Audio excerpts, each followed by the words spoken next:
Hey guys, so today I will be going over the very interesting psychological interpretation of Kundalini Yoga and chakras from Carl Jung's lectures in the 1930s.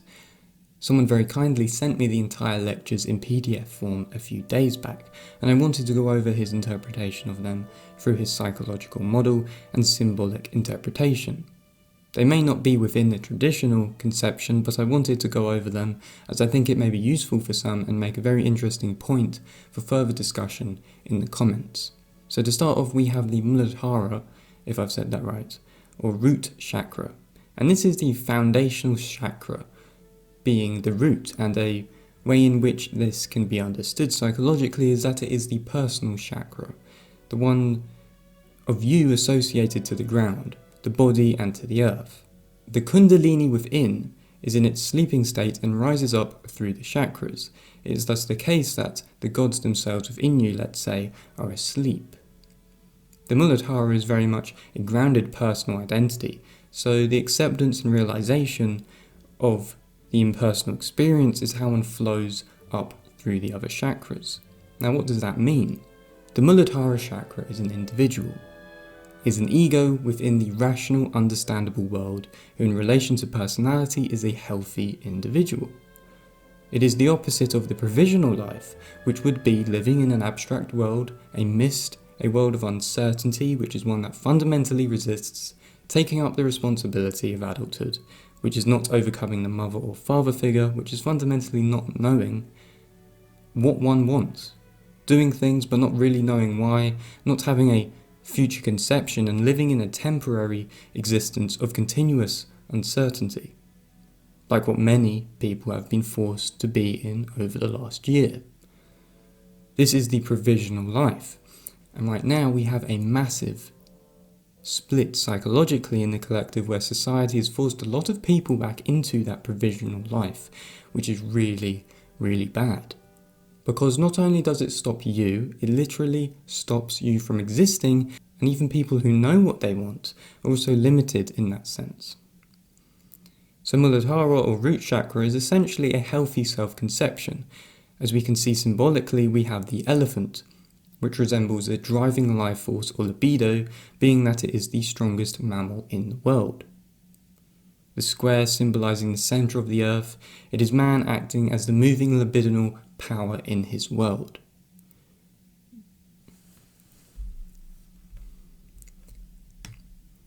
Thus, you cannot be at Muladhara or root if you are not moving your own world ahead, or at least making a world which is led by you in some way. The opposite would be a neurotic who is attached to the umbilical cord of the pleroma, to the world of splendor, suspended in the air, the conditional life. Jung gives a good example of how one would speak in this life in his lecture. They would say something like, I am not living on such and such a condition. If my parents behave according to my wishes, I stay, but if it should happen that they do something I don't like, I pop off. So that is the external attitude, which they would carry on with. Now the only way one ascends up the chakras is that they realize that the rest of the chakras are experienced impersonally, that they are understood through the impersonal self. This is essentially because, if not seen as such, one will develop inflation in relation to their personal self and chakras, and that is the completely wrong way to go about it in a psychological sense, because it has nothing to do with the personal. This is why they resemble symbol, because they are of the collective unconscious. You cannot identify with impersonal events personally, which means that you have to objectively observe them instead, which is the Western struggle. For that is why narcissism is so popular on many different levels in modern society. If you can never detach, then you can never develop the Kundalini, and that is the only way to develop the intelligence, if I've said that right again, which is the germ of life that is you. It is very much a seed, but it essentially needs planting in the ground to develop and grow roots, which it then uses to create other roots, and then it can grow. But if that spark has never gotten into the ground itself, it doesn't have much or any foundation. A bit like a potted plant, for example. And you don't want to be a potted plant for your whole life in that sense. That you become this individual that has all of this character, but not much foundation, which then makes the character itself very flimsy, very easy to tear down, and weak. You don't want to be a potted plant. You want to be a plant that has strong roots that live in the soil of the earth, in a sense. As soon as you enter that first chakra, the Maya starts to disappear because you start to understand your character, which is the seed which is planted. It does not concern itself with illusion to grow. That illusion becomes unimportant for you, but that does not mean that the material world is not important in of itself to some degree. This leads one not to the next chakra as such, but to the manipura center, or manipura chakra, which is symbolic of fire, for it is initiation similar to baptism. For example, when the priest says, "I give you eternal light" during baptism, he means, I give you relatedness to the sun, something which you did not have before, which is immortality of the soul. And you have this story in the baptism of Christ in the River Jordan and ancient Pharaoh symbolism. For when the Pharaoh dies, he embarks in the ship of the sun.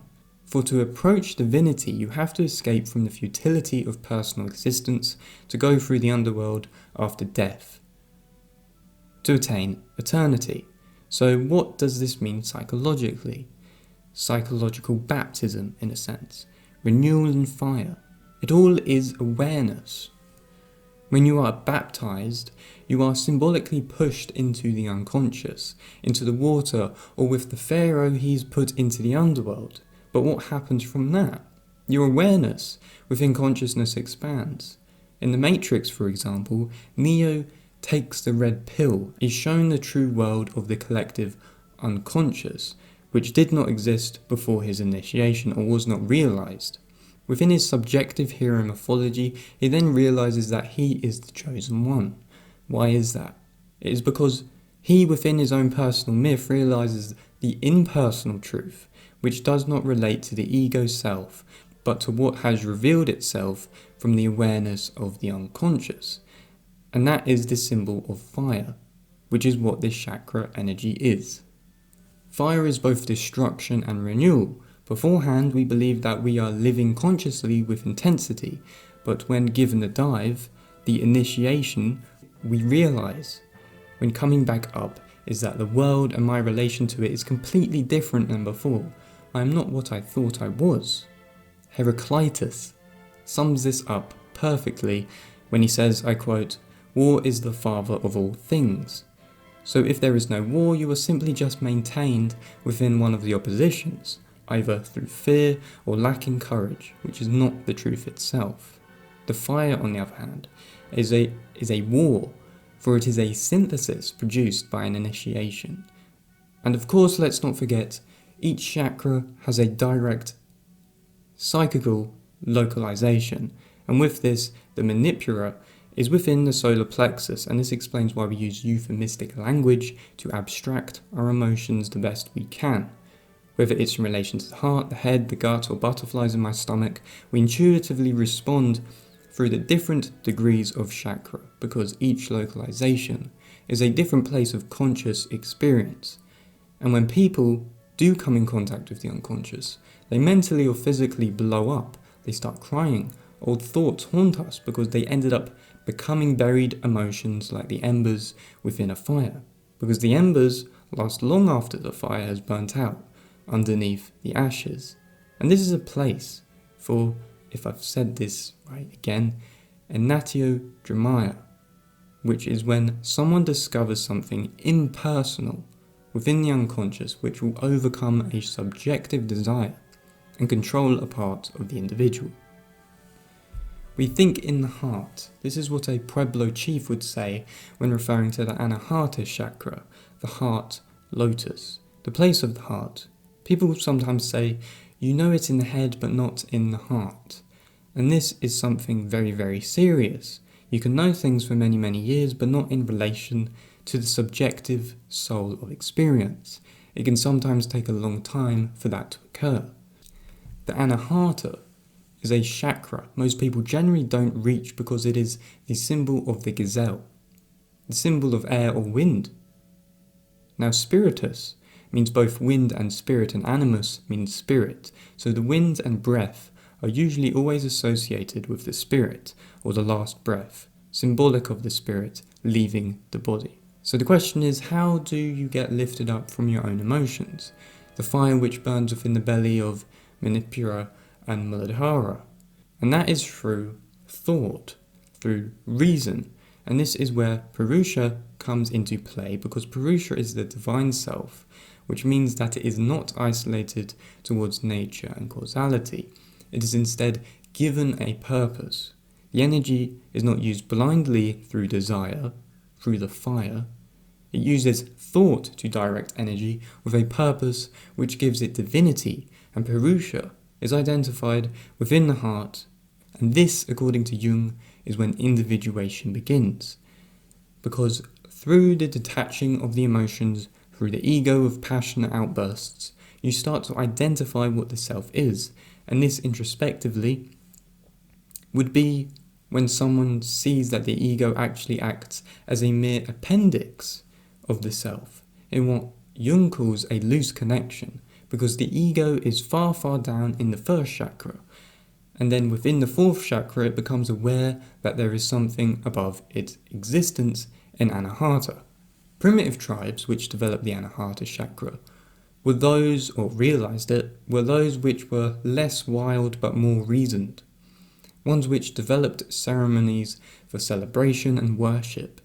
It could be said that this was put in place to prevent any kind of definitive return back to manipura psychology, to instead have circles of worship, magic and ritual orders. So in today's civilization, anahata is very much the politeness of speech and apology, which is put in place to avoid the explosive fires of manipura. Jung writes, the crossing over from manipura to anahata is really very difficult. The recognition that the psyche is a self-moving thing, something genuine and not yourself, is exceedingly difficult to see and to admit.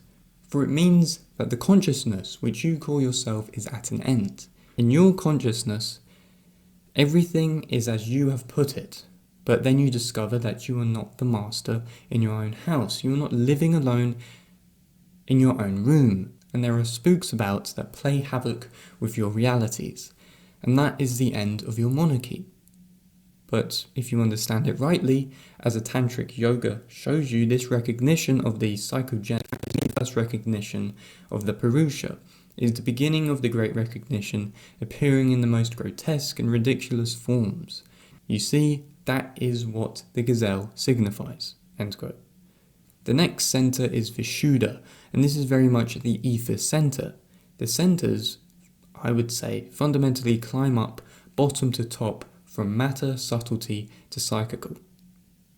Veshuda is beyond the physical and into the ether world, the place of abstract ideas, the world which exists in the psychical, and the only place of reality.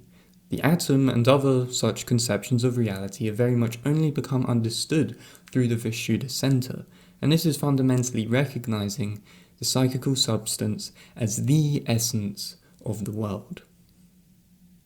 Passing into this chakra requires that one understands that psychical facts have nothing to do with the material facts. For example, the anger that you feel for somebody is not caused by external things but all by itself. It is subjective level phenomena, for example. This is why people have different responses to the same thing, and of course why people have subjective psychical shadows. That the worst enemy is essentially within ourselves, in a sense. Thus, through this realization, the world isn't exactly seen as a game, but the world as your own game. The world becomes, which is really interesting, a reflection of your own psyche. But of course, this is a very constricting place. Not much place to breathe as it is in the ether world, but this is symbolic of the white elephant, which is not the same as the previous. This symbolizes the fullness of psychical energy as opposed to the grounded reality of muladhara, or the first 2 or 3 chakras. So when it comes to anything beyond this, it is really impossible at the moment to explain it psychologically within the human condition, because it's very much the ether, the land of psychic thought and abstraction. There may be a possibility of reaching the ajna chakra in the future with technology of some kind, where consciousness escapes the human body and is placed within an ether world of some kind. Even though something like this will be possible, I don't think it would be healthy, but rather exceedingly dangerous, due to the fundamental misunderstanding presented by the latest generation and their relationship with AI. This is because the chakras, I believe, need simultaneous activation, and if that is not attained from the ground up, then any presentation of AI towards fundamentally socially disregarded people, who have not even reached the first chakra or ground reality, and are willing to take up the potential powers of ajna, and are very much doomed either towards full-blown neurosis or bodily disintegration for the sake of a non-real world. And remnants of this interest can be seen simply by just looking at the attention AI robot Instagram influencers, which is a very strange new phenomenon I've come across, get when it comes to affection and how young people look at them as role models, taking human advice from a computer than their actual family. But symbolically, the ajna is a winged seed and contains no animal whatsoever. This is the linga in a new form and is full consciousness. Like AI symbiosis, godlike consciousness, a world for non-ego existence, as God is essentially non-ego. And finally, Sahasrara, which is the final chakra, which is more of just a philosophical concept than anything else, which is the lotus of 1,000 petals, which is the existence that there is nothing but Brahman, the full-blown pleroma in a Gnostic sense of everything and nothing. But literally speaking, through psychological Jungian interpretation, this chakra has no real practical value for what I can see in his lecture reports or what he has said. So Jung writes, suppose someone reached the ajna center, the state of complete consciousness, not only self-consciousness. That would be an exceedingly extended consciousness which knows not only that is thou, but more that every tree, every stone, every breath of air, every rat's tail, all that is yourself. There is nothing that is not yourself. In such an extended consciousness, all the chakras would be simultaneously experienced, because it is the highest state of consciousness, and it would not be the highest if it did not include all the former experiences." End quote. With that in regard, people are only fooling themselves if they actually think we can attain some kind of ajna state with the synthesis of AI, because AI or any of that kind of mechanical input is not in unison with nature, especially when you look at the unhealthy relationships we have developed with it. Look at today or the past year. People have been dumped, basically, into a really, really bad psychological state of confusion, loss, misunderstanding, and neuroticism in the past year, and collectively I think it is much, much worse than meets the eye, and is not going to get any better unless things change drastically very soon, because the psyche, as much as it is painfully ignored, is much more volatile, dangerous, and unknown than we like to accept, and something so important that has been given, let alone ever, but in the past year, very, very little attention. If you enjoyed this video, make sure to give it a like, comment and subscribe. Make sure to check out my Patreon if you're interested in donating towards the channel. I've also set up a YouTube membership for people that want to contribute but don't want to use Patreon as a means of doing so. So if you want to go to my YouTube channel homepage, there is a button which says join, and you can pick whatever tier you wish. You can also follow me on Instagram and join my Discord. So with that said, thanks for watching, and I wish you a lovely day. Thanks.